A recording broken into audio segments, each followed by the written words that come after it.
السلام عليكم، ازيكم؟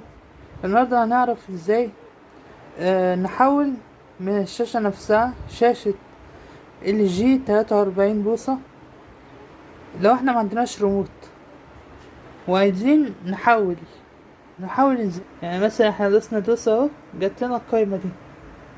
هنقعد ندوس على الزرار لحد ما نيجي على الحاجة اللي احنا عايزينها، مثلا التعليق. هروح دايسين دوسة جامدة ونعلق على الدوسة كده. جالنا اهو زرار التعليق. هنعمل ايه بقى؟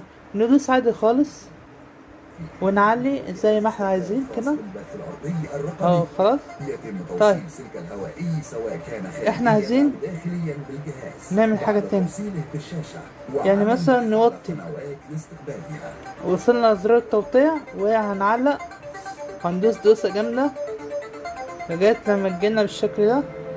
وبعد كده نوطي براحتنا، ندوس عادي. تمام كده بنوطي. نغير، نجيب مثلا الكمبيوتر او نجيب بلاي ستيشن، او ان كان يعني لو عندك ايه، يعني على حسب الجهاز اللي عندك. طيب نقسم المدخلات برضو وندوس دوسة جامدة لغاية ما تجينا برضو كده زي ما انتم شايفين. ونحول دي HDMI 1 اهو زي ما انتم شايفين. عايزين نحول تاني في اللي هو الفيديو ده. لو عندك بلاي ستيشن 2 اي حاجة ممكن تشغل عليه، اللي هي في دي.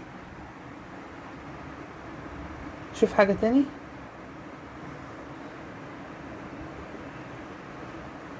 ودي القنوات بتاعتنا.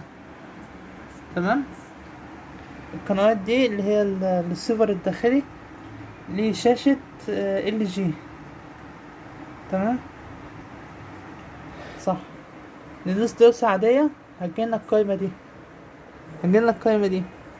نفضل ندوس دوسات عادية خالص لغاية ما نحركها للحاجة اللي احنا عايزينها.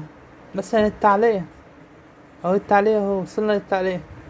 هنعلق الدوسة بقى، ندوس دوسة جامدة زي كده ماشي لغاية لما ايه ما تثبت عندنا. ندوس بقى براحتنا نعلي براحتنا. تمام بالشكل ده. خلاص. طيب طب احنا عايزين نقفل التلفزيون بتاعنا او الشاشة بتاعتنا.